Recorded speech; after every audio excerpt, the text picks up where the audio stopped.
Number 1. Marc-Vivien Foé, June 26, 2003. This match was played at Stade de Gerland, Lyon, France. Match was between Cameroon vs Colombia. This was FIFA's semi-final Confederations Cup.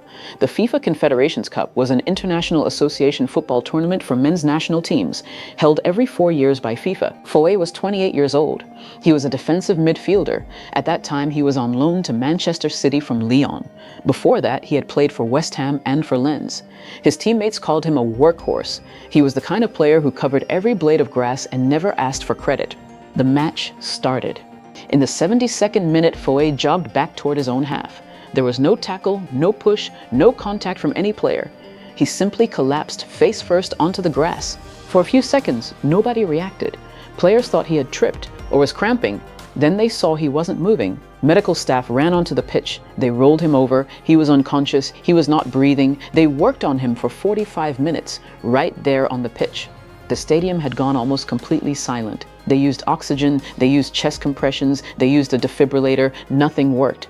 Marc-Vivien Foé was pronounced dead inside the stadium that night. The autopsy found the cause: hypertrophic cardiomyopathy.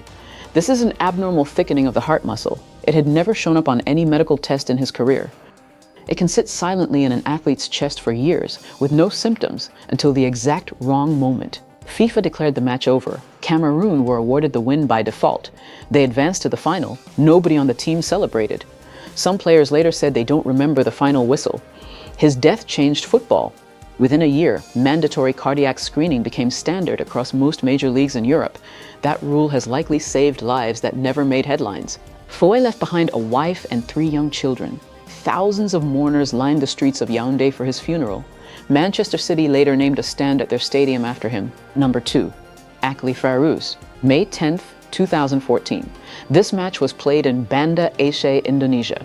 Match was between Persiraja Banda Aceh versus PSAP Sigli, a local derby in Indonesia's 2nd division. These two cities were rivals, and the match was tense from the start. Fairuz was 27 years old. He was a striker. Late in the match, a loose ball broke into space. Fairuz chased it. The goal was open in front of him. PSAP's goalkeeper, Agus Rahman, dove to stop him. He missed the ball completely. His studs caught Fairuz full in the stomach. It was a hard collision, but it looked like a normal foul. Fairuz went down, then he got back up on his own. He walked to the sideline under his own power. He sat down and watched the rest of the match. To everyone around him, he looked fine. He wasn't fine. Inside his body, something had torn. Internal bleeding was spreading through his abdomen. Nobody could see it. He didn't even know it himself. By the time doctors examined him properly, the damage was already severe. They found a ruptured intestine. The bleeding had gone on too long. 6 days later, on May 16th, Akli Fairuz died in hospital. He was 27 years old. He had sat on that sideline for the rest of the match, believing he had simply been winded. No one around him knew what was really happening inside his body. Fairuz was known locally as a hard-working forward, the kind of player fans in Banda Aceh had watched grow up through the local league system. His teammates said later that he never once complained of pain during the match, even as the internal bleeding got worse. By the time he was taken to hospital, doctors said the delay had cost him valuable hours. His death led to renewed calls in Indonesian football for faster medical response protocols after on-field collisions, even ones that look minor from the sideline. Miklós Fehér, January 25, 2004. This match was played at Estádio de Afonso Henriques, Guimarães, Portugal. Match was between Vitória de Guimarães versus Benfica, a Portuguese league match played in heavy rain. Fehér was 24 years old. He was a Hungarian striker. He wore Benfica's number 29 shirt. He came on as a second-half substitute. Deep into injury time, with the score level, his touch set up Benfica's winning goal. It should have been the best moment of his night. Seconds later, the referee booked him for time wasting. Fehér didn't argue. He smiled at the referee. He jogged back into position for the final seconds of the match. Then, with no one near him, he suddenly doubled over. He fell straight backward onto the wet grass. His teammates, who had just been celebrating with him, ran back in shock. Medics rushed on with a defibrillator. They worked on him right there on the pitch. An ambulance took him to the hospital. The stadium waited in silence. Just after midnight, doctors confirmed the cause: cardiac arrhythmia caused by hypertrophic cardiomyopathy. It was the exact same silent heart condition that had killed Marc-Vivien Foé 7 months earlier. Benfica retired the number 29 shirt for good. A bust of Fehér now stands inside their stadium, near Gate 18, a quiet memorial to the moment football lost him. It stands as a permanent reminder for every fan who walks past it on match day. Number 4. Serhiy Perkhun, August 18th, 2001. This match was played in Moscow, Russia. Match was between CSKA Moscow versus Anzhi Makhachkala, a Russian league match. Perkhun was 23 years old. He was CSKA's new starting goalkeeper. Just 3 days earlier, he had made his international debut for Ukraine. Midway through the match, a long ball dropped into the box. Perkhun rushed off his line to claim it. At the same moment, Anzhi striker Budin Budinov went for the same ball head first. Their skulls collided at full speed. Neither man saw it coming in time. Both players went down, unconscious, on the pitch. Budinov recovered. Perkhun did not wake up. He was rushed to a Moscow hospital. He slipped into a coma. For 10 days, doctors monitored him. On August 28th, they confirmed that blood flow to his brain had stopped completely. Serhiy Perkhun died. He was 23 years old. He remains the only player in Russian Premier League history to die from injuries sustained during an official match. His death led Russian clubs to look harder at safety around aerial collisions between goalkeepers and strikers. Perkhun had only recently signed with CSKA Moscow after impressing scouts in Ukraine's lower divisions. He was seen as a rising star, someone tipped to become his country's long-term national team goalkeeper. His funeral in Ukraine drew players and officials from across the league, and CSKA Moscow later held tribute matches in his memory. To this day, fans in both Russia and Ukraine mark the anniversary of the collision that ended his career and his life. Number 5. Hillsborough disaster, April 15, 1989. This match was played at Hillsborough Stadium, Sheffield, England. Match was between Liverpool versus Nottingham Forest, an FA Cup semi-final. More than 53,000 fans packed into the ground. At the Liverpool end, only 7 turnstiles were open.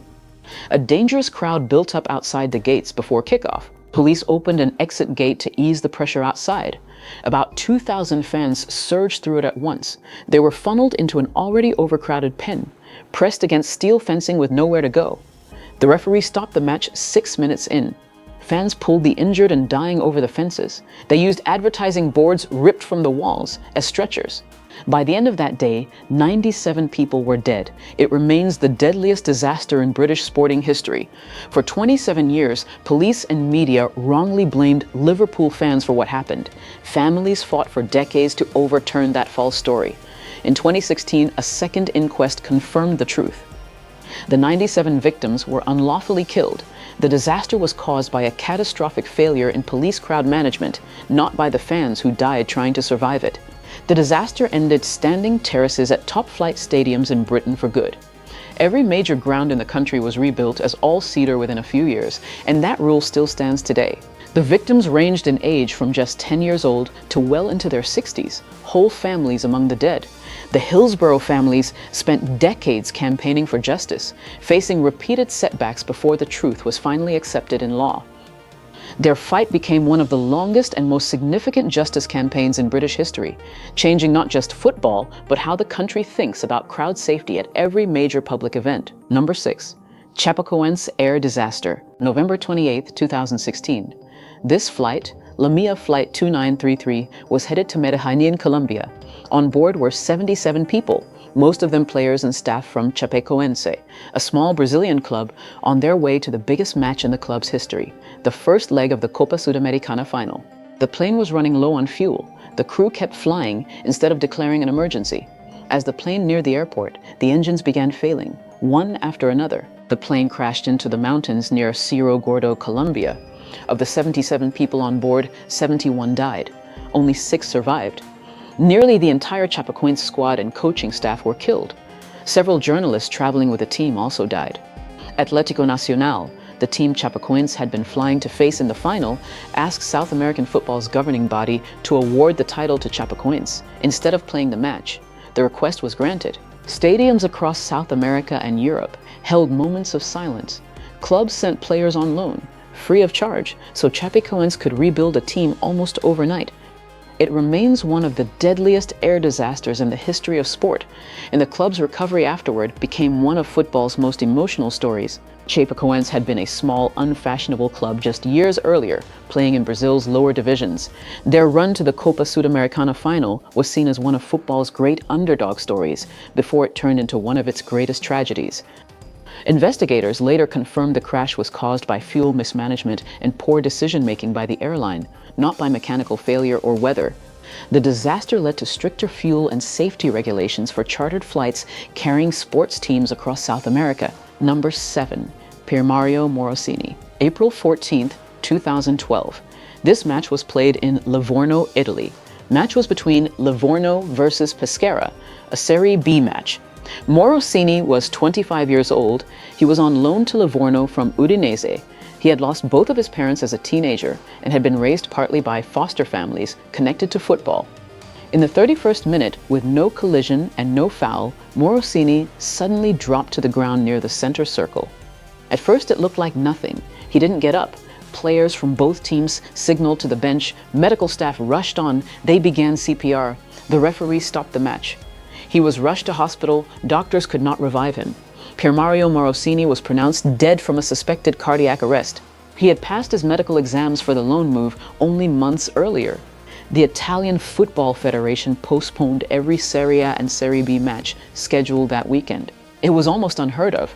The entire football calendar stopped out of respect for one player. His death reopened a hard question across European football. How many silent heart conditions were still slipping past pre-match screening? It came less than a decade after Foé's death, and only months before Fabrice Muamba's on-pitch collapse in England, from which Muamba survived. Morosini's difficult childhood had already made him a well-known and well-liked figure in Italian football, a player fans rooted for beyond just his performances on the pitch. His funeral was attended by players from clubs across Serie A and Serie B, many of whom had never played against him, but felt his story personally. Livorno retired the number he wore that day, and Italian football introduced tighter emergency response requirements at every stadium in the league. Number 8. Antonio Puerta, August 25, 2007. This match was played at the Ramon Sanchez Pizjuan, Seville, Spain. Match was between Sevilla versus Getafe, the opening weekend of La Liga. Puerta was 22 years old. He was a Sevilla Academy graduate. He was playing in front of his home crowd. In the 35th minute, he dropped to his knees near the penalty area. He got up on his own. It looked minor. Moments later, he collapsed again. This time, he was unresponsive. Medics used CPR and a defibrillator on the pitch. He regained consciousness. He walked to the dressing room under his own power. The crowd thought the danger had passed. Out of sight, in the medical room, his heart stopped a third time. Staff couldn't revive him there. He was rushed to Virgen del Rocío Hospital and placed on a ventilator. 3 days later, on August 28th, Antonio Puerta died. The cause was arrhythmogenic cardiomyopathy, a hereditary heart condition. No scan in his career had ever caught it. His death, alongside Foé's and Feher's, became one of the cases that pushed football's governing bodies toward far stricter cardiac screening rules worldwide. Puerta had made his first team debut for Sevilla only 3 years earlier and was seen as one of the brightest young players in Spanish football. His funeral drew tens of thousands of mourners through the streets of Seville, many wearing his number 16 shirt. Sevilla retired that number in his honor. His daughter was born just weeks before his death, and the club later created a foundation in his name to fund cardiac screening for young players across Spain. Number 9. Phil O'Donnell. December 29, 2007. This match was played at Far Park, Motherwell, Scotland. Match was between Motherwell versus Dundee United, a Scottish Premier League match. O'Donnell was 35 years old. He was Motherwell's captain. He had come through the club's academy years earlier and returned home to finish his career there. Late in the second half, O'Donnell suddenly went down near the halfway line. He wasn't tackled. He didn't grab his leg. He simply collapsed with no one near him. Teammates reached him first. They knew right away something was wrong. They called for the physio. Medical staff sprinted on. The referee stopped the match. CPR began right there on the pitch. Fans watched, confused and afraid. An ambulance drove onto the field itself. That almost never happens. It told everyone in the stadium how serious it was. O'Donnell was rushed to Hermeyer's Hospital, still in his kit. Doctors worked on him the whole way. They could not save him. Phil O'Donnell was pronounced dead that evening. The cause was cardiac arrhythmia. His heart suddenly lost its rhythm, with no warning signs before that day. His death led Scottish football to review its cardiac screening rules for players at every level, not just top internationals. At his memorial match, fans held a minute's applause instead of a minute's silence, a gesture that has since spread across British football. If you'd like to see more stories like this, make sure to subscribe, like the video, and drop your suggestions for the next video in the comments.